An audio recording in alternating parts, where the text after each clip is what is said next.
Sejam todos bem-vindos mais uma vez ao canal Estudando a Doutrina Espírita. Estamos abordando os primeiros tópicos do assunto. Já apresentamos o livro O que é o Espiritismo no vídeo anterior. Já apresentamos a construção e o nascimento da doutrina espírita a partir da publicação de O Livro dos Espíritos. E hoje vamos dar sequência, iniciando a introdução de O Livro dos Espíritos. É muito importante o estudo da introdução dos livros. Na introdução, nós temos recursos de entendimento que nos ampliam oportunidades de reflexões de horizontes ainda melhores. Então, é uma sugestão que nós damos: nunca pule a introdução de um livro, nem o seu prefácio, porque ali nós vamos ter uma ideia da condição histórica, da estrutura didática, pedagógica, de como esse livro foi abordado, como surgiu esse livro, quais foram os aspectos que foram considerados. Então, a introdução do Livro dos Espíritos contém ao estudo da doutrina espírita. Para se designarem coisas novas, são precisos termos novos. Assim o exige a clareza da linguagem, para evitar a confusão inerente à variedade de sentidos das mesmas palavras. Então, nós precisamos usar da linguagem articulada para estabelecer comparações, para entendermos a origem do que acabou de ser descoberto. Então, acabou de ser descoberta a vida extracorpórea comprovada cientificamente. O nome disso é o Espiritismo. Precisamos criar, então, palavras que denotem essa descoberta. Então, os vocábulos espiritual, espiritualista e espiritualismo têm acepção bem definida. Isso já existe. Dar-lhes outra para aplicá-los à doutrina dos espíritos fora multiplicar as causas já numerosas de anfibologia, ou seja, termos semelhantes. Uma palavra que vai ser usada para mais de um sentido. Esse é o problema da limitação da linguagem articulada, das nossas comunicações, que são grosseiras. Daí os espíritos ensinarem que a forma de comunicabilidade pelo pensamento, do sentimento, é muito mais abrangente do que as palavras. Mas isso é uma questão para nós abordarmos mais adiante. Então, com efeito, o espiritualismo é o oposto do materialismo. Está bem claro que o espiritualismo acredita na continuidade da vida extracorpórea. Acreditamos que somos uma alma. E a morte só existe para o corpo, não existe para o espírito. O materialismo não acredita nada além do que seja físico, palpável e distinguido pelos sentidos humanos, os 5 sentidos físicos. Então, daí surge esse termo, o sexto sentido, as funções extrasensoriais. Isso está além do materialismo, é o espiritualismo. Quem quer que acredite haver em si alguma coisa mais do que matéria é espiritualista. Então, nós temos várias religiões no mundo que são espiritualistas. Que bastou acreditar no protetor, bastou acreditar em si mesmo como uma continuidade natural de vida, acreditar em Deus, acreditar na existência da vida fora do âmbito físico, essa religião é espiritualista.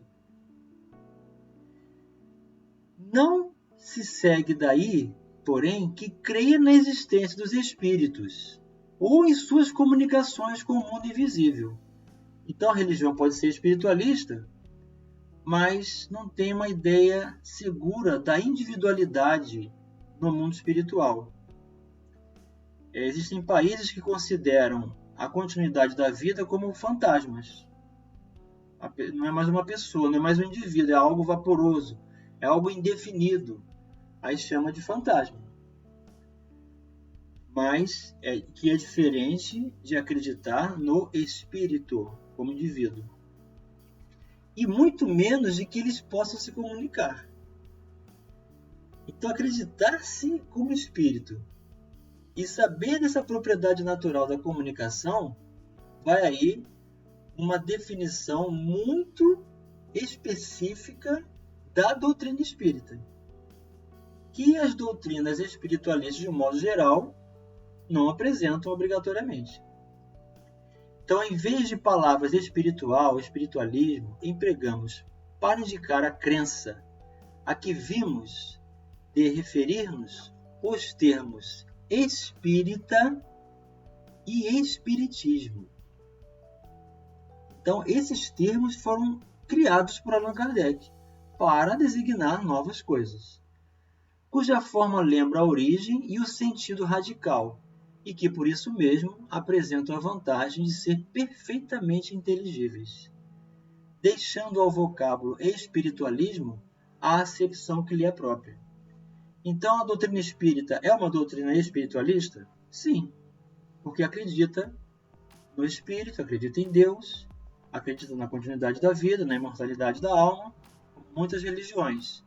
Mas, além disso, também acredita que os espíritos são indivíduos, são as pessoas que eram encarnadas e agora estão desencarnadas, desenfaixados do corpo, são seres incorpóreos, mas com todas as propriedades de tudo que conquistou e de tudo que falta a ser conquistado em si mesmo. Individualidade mesmo. E espiritismo, porque acredita na possibilidade da comunicação mediúnica. Interage com o mundo espiritual, trata dessa abordagem, busca esse recurso, esse estudo, como lidar com a mediunidade. Diremos, pois, que a doutrina espírita ou o espiritismo tem por princípio as relações do mundo material com os espíritos, ou seres do mundo invisível. Os adeptos do espiritismo serão os espíritas, ou, se quiserem, os espiritistas. Então, Kardec está fazendo uma sugestão. Você que escolheu ser espírita, você que escolheu estudar a doutrina espírita, se perguntarem para você qual a sua religião, você vai dizer, eu sou espírita. Mas nada além disso, não existe outra denominação, não existe um outro desdobramento dessa definição. Não existe tipos de espíritas diferentes. E só existe o espírita. Espiritista não pegou muito. Qual a sua religião? Eu sou espiritista. Ninguém fala assim. Não pegou. Foi uma palavra que ele sugeriu e as pessoas não se utilizaram delas. Então, o seguidor de Jesus que estuda a doutrina espírita é espírita, com todas as suas imperfeições, com todas as suas necessidades, com todo o reconhecimento de que seja o enfermo da alma. Não é uma qualificação superior. Eu vejo muitas pessoas dizerem assim, falta muito para eu dizer que sou espírita. Porque para ser espírita, eu teria que ser muito bom, eu teria que ter muito conhecimento, eu teria que ter aplicação de recursos e exemplificar valores para que as pessoas vejam em mim uma forma de entender o espiritismo. Negativo. Nós não somos referencial para ninguém. Exemplo vivo de amor, de luz, que nenhum de nós vamos nos decepcionar, é somente Jesus. Nós somos os grandes necessitados. E a clareza da doutrina espírita, a profundidade que ela apresenta para nós, mostra-se como um grande remédio amargo, aquele remédio eficaz que quando a gente toma, chega a arde a garganta, a gente sente adentrando até o estômago, queimando tudo. Esse cura, né? Esse é aquele remédio forte que cura. A doutrina espírita é esse remédio forte para os mais necessitados. O espírita não é superior a ninguém. É uma pessoa normal, cheia de perspectivas, com muita necessidade de trabalho, com muita oportunidade diante de si para realizar a sua transformação moral, no esforço diário de estudo, de empenho, de dedicação, de disciplina, de determinação, de perseverança. Então, não se sinta acanhado em dizer, sou espírita. Porque quem é o espírita? O seguidor de Jesus que escolheu a doutrina espírita como religião, como filosofia, como ciência, como doutrina de uma forma ampla. Então, você que está estudando conosco a doutrina espírita, você pode dizer, eu sou espírita. Simplesmente. Como especialidade, o Livro dos Espíritos contém a doutrina espírita. Então, onde é que está a doutrina espírita? Está no Livro dos Espíritos. Por isso, essa obra tem que ser cautelosamente estudada, individualmente, em conjunto. As casas espíritas precisam abrir suas portas para cursos básicos desta obra, nas suas palestras públicas, e todo aquele que desejar ingressar no trabalho da casa espírita, filiar-se a uma proposta social de trabalho no bem com Jesus, antes de fazer qualquer curso das obras subsidiárias das psicografias dos médiuns missionários, como Francisco Cândido Xavier, como Divaldo Pereira Franco, como Ivone do Amaral Pereira, etc. Primeiro precisa passar pelo estudo do Livro dos Espíritos. Porque se não fizer isso, não vai se adequar, não vai se desenvolver, vai permanecer com vestígios de outras religiões, de outras encarnações, vai querer fazer da casa espírita a sua ideia, vai querer transformar, vai se incompatibilizar, porque vai querer colocar a sua ideia, a sua projeção. Então, o ideal está acima do templo físico, que está acima das pessoas.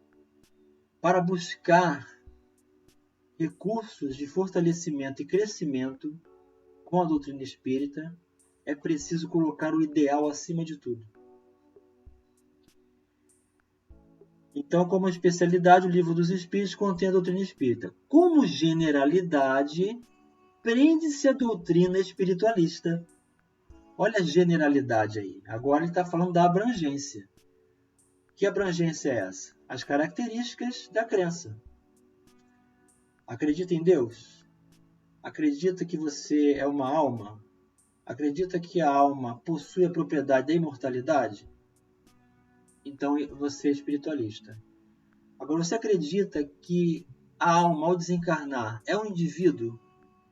Esse indivíduo pode usar-se da comunicabilidade pelo uso da ferramenta da mediunidade? Então isso é a doutrina espírita. Essa é a razão porque traz no cabeçalho do seu título as palavras filosofia espiritualista. Então, a doutrina espírita, para começar na sua abrangência maior, ela generaliza-se na filosofia espiritualista. Qual é a diferença da filosofia humana da filosofia espiritualista? A filosofia humana tem diversos pensadores extraordinários que contribuíram de forma ampla para entendimento da metafísica, de pensamentos, de concepções de valores da mente, da alma. Mas a filosofia espiritualista, ela une o elemento espiritual ao elemento físico. Então deixou de ser limitada à condição humana da vida terrestre. A filosofia espiritualista, ela acrescenta um elemento de abrangência da concepção do que é a vida do mundo espiritual. Então, é a mais abrangente de todas. Por isso é necessário o estudo, a reflexão, a leitura individual, em grupo, conforme já estamos colocando aqui, para manter-se conectado aos ensinamentos da doutrina espírita, é preciso estudar constantemente. É preciso saturar a mente desses valores até que essa saturação se transforme em recursos do nosso próprio pensamento, que ainda não possuímos. E como consequência disso vai surgir palavras. Das palavras, dessa concepção e convicção, surgem as ações. Aí ocorre a transformação moral. A reforma do caráter se dá pela reforma do pensamento, que surge da estrutura da busca de saturação de conhecimentos superiores que vão nos ofertar horizontes maiores. Isso é filosofia espiritualista. Esse foi o item 1 de introdução do Livro dos Espíritos. Vamos para o item 2. Outra palavra acerca da qual importa igualmente que todos se entendam, por constituir um dos fechos de abóbada de toda a doutrina moral e ser objeto de inúmeras controvérsias, a míngua de uma acepção bem determinada. É a palavra alma. Olha como Kardec está sendo didático conosco. Existem tantas opiniões sobre o que é a alma, que é preciso definir isso bem claro no que é o Espiritismo. A divergência de opiniões sobre a natureza da alma provém da aplicação particular que cada um dá a esse termo. Uma língua perfeita em que cada ideia fosse expressa por um termo próprio evitaria muitas discussões. Olha como a linguagem articulada e escrita é pobre. Que uma única palavra pode significar várias coisas. Esse é o problema que Kardec está colocando. Daí a divergência de opiniões. Cada um tem a sua opinião do que é a alma. Segundo uns, a alma é o princípio da vida material orgânica. Os que acham que a vida resume-se materialmente. É uma modalidade de materialismo.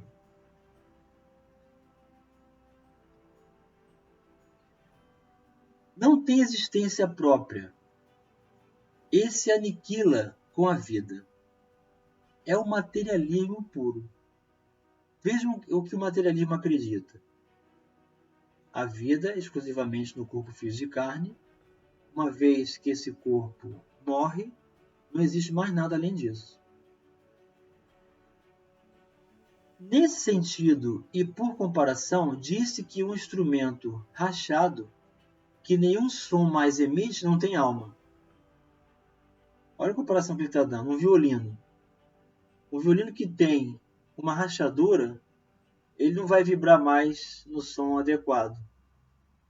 Uma flauta que não estiver com a sua sapatilha no local certo, ou não for adequado à posição dos dedos, ela vai vibrar de forma diferenciada e não vai emitir o som da nota correta.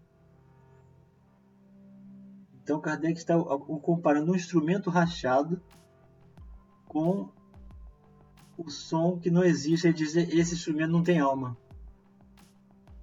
E não é um indivíduo. É só uma essência. De conformidade com essa opinião, a alma seria efeito e não uma causa. Então, eu digo, a alma do negócio, ou seja, aquela estrutura da ideia de construção empresarial, não é uma pessoa. Então, é um efeito, não é uma causa. Então, na hora de conceber alma como espírito, nós temos que entender que alma, ela é causal, ela é indivíduo, ela é individualidade, ela é pessoa limitada a um corpo físico. Essa é a concepção de alma na doutrina espírita. Pensam outros que a alma é o princípio da inteligência, agente universal do qual cada ser absorve uma certa porção. Segundo esses, não haveria em todo o universo senão uma só alma a distribuir centelhas pelos diversos seres inteligentes durante a vida destes, voltando cada centelha, mortos os seres, à fonte comum, a se confundir com o todo, como os regatos e os rios voltam ao mar de onde saíram. Essa opinião difere da precedente, em que nesta hipótese não há em nós mesmos matéria, subsistindo alguma coisa após a morte. Mas é quase como se nada subsistisse, porquanto, destituídos de individualidade, não mais teríamos consciência de nós mesmos. Dentro desta opinião, a alma universal seria Deus e cada ser um fragmento da divindade. Simples variante do panteísmo. O panteísmo ele é estudado lá no Céu e Inferno, mostrando uma possibilidade de vida além da morte, de concepção, de que todos seríamos porção de algum fragmento de Deus. E quando voltássemos à vida causal, voltaríamos a esse todo. Isso é incompatível, primeiro, com a pureza de caráter e a perfeição de Deus. Isso, é basicamente isso. E segundo, que nós não teríamos mais individualidade. Então, todas as conquistas, todos os esforços não teriam mais utilidade, não teriam mais fim. Porque nós já não seríamos mais nós mesmos. Então, é outra concepção que não pertence ao Espiritismo. Segundo outros, finalmente, a alma é um ser moral, distinto, independente da matéria, e que conserva a sua individualidade após a morte. Esta acepção é, sem contradita, a mais geral, porque debaixo de um nome ou de outro, a ideia desse ser que sobrevive ao corpo se encontra no estado de crença instintiva, não derivada de ensino, entre todos os povos, qualquer que seja o grau de civilização de cada um. Essa doutrina segundo a qual a alma é causa e não efeito é dos espiritualistas. Então agora ele chegou na concepção da alma do que vem a ser aquela abrangência dos espiritualistas. A alma como um indivíduo que independe da matéria e só está unida ao corpo físico enquanto permanece pelas leis naturais da encarnação, da vida material. Então a matéria é um elemento e a alma é outro elemento. Estes são independentes. A alma existe fora da matéria e a matéria existe sem a alma.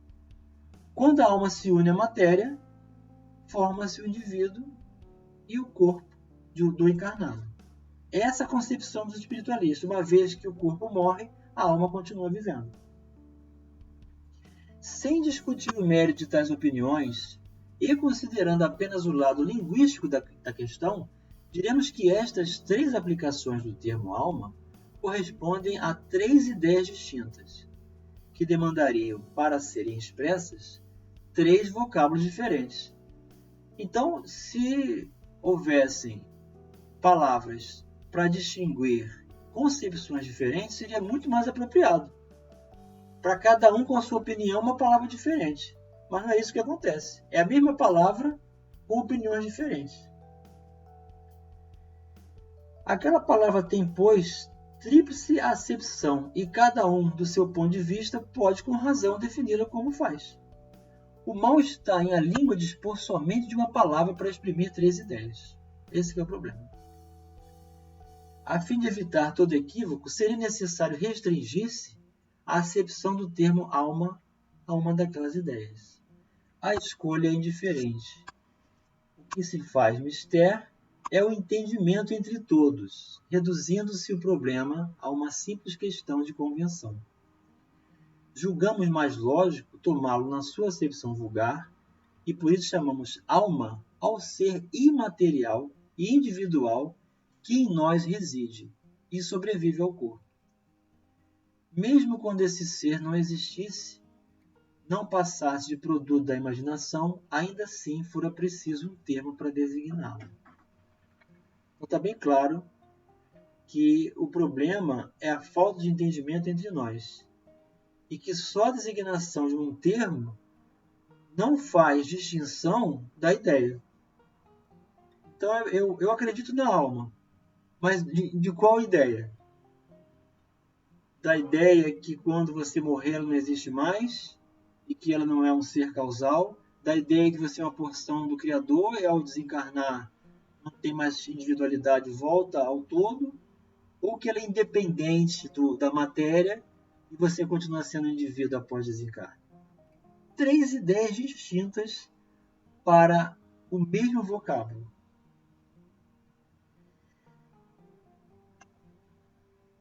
Na ausência de um vocábulo especial para a tradução de cada uma das outras ideias, corresponde à palavra alma, denominamos princípio vital ou princípio da vida material e orgânica. Isso existe na ciência humana, a vitalidade. Qualquer que seja a fonte de onde promane, princípio esse comum a todos os seres vivos, desde as plantas até o homem. Então a ciência humana comprova a existência do princípio vital, e daí a vida de reprodução na matéria. Pois que pode haver vida com exclusão da faculdade de pensar. As plantas, por exemplo, não pensam. O princípio vital é coisa distinta e independente. A palavra vitalidade não daria a mesma ideia.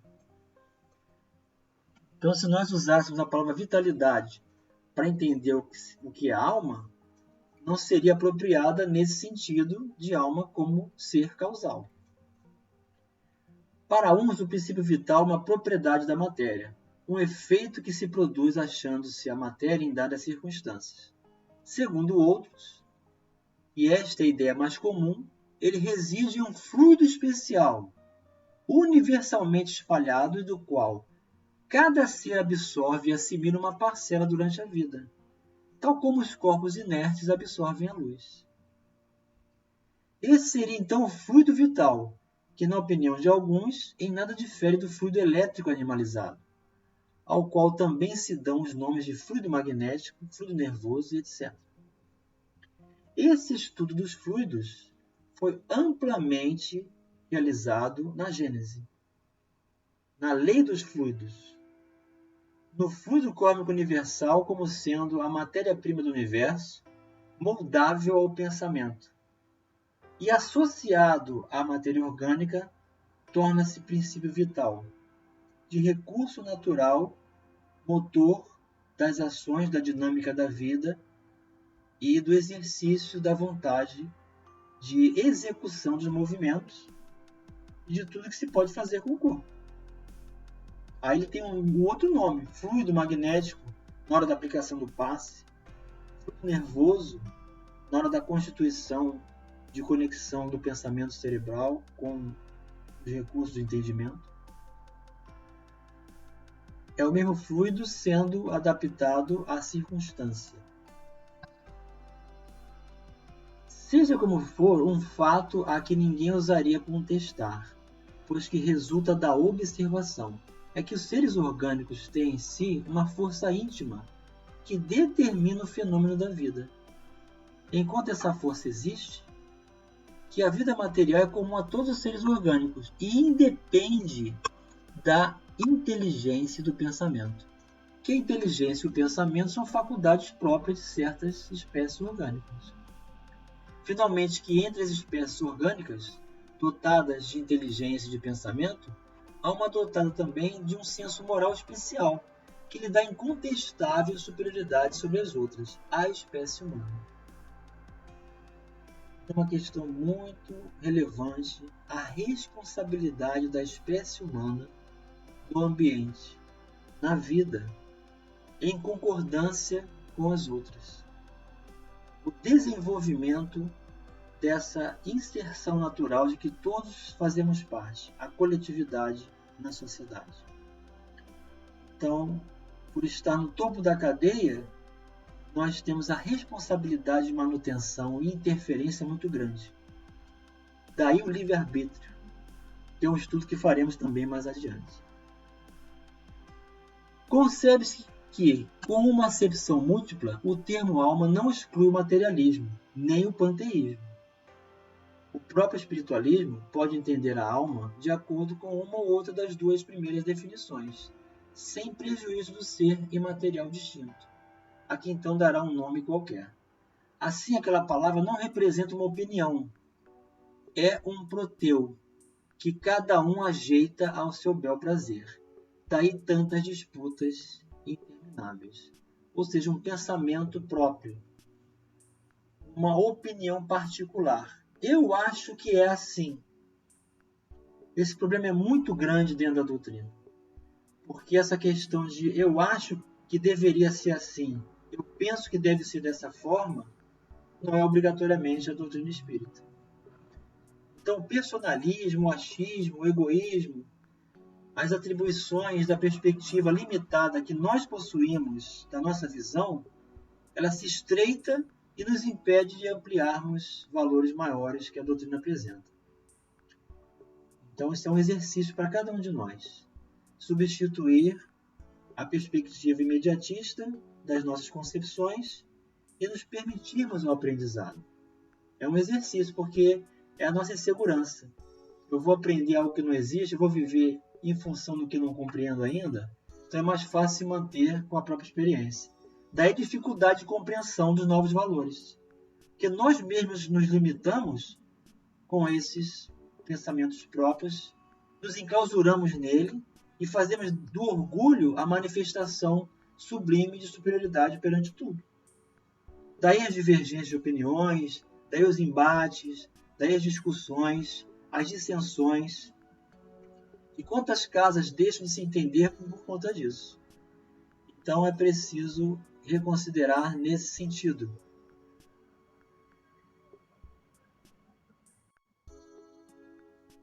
Então pedimos a todos que mantenham essa conexão conosco. Faça a sua inscrição no canal, deixe seu comentário, escreva para nós pelo e-mail logicaesentimento@gmail.com. Participe também dos programas que nós realizamos na Rádio Rio de Janeiro, que é o Mediunidade e Obsessão, que vai ao ar aos domingos, às 17 horas. E o estudo das obras de Pedro de Camargo, que vai ao ar inédito às segundas-feiras, às 17 horas. Todos eles têm participação, têm estudos abordando recursos desse amplo horizonte que é a doutrina espírita. Participe, fique conosco. Até o próximo vídeo. Um grande abraço para você.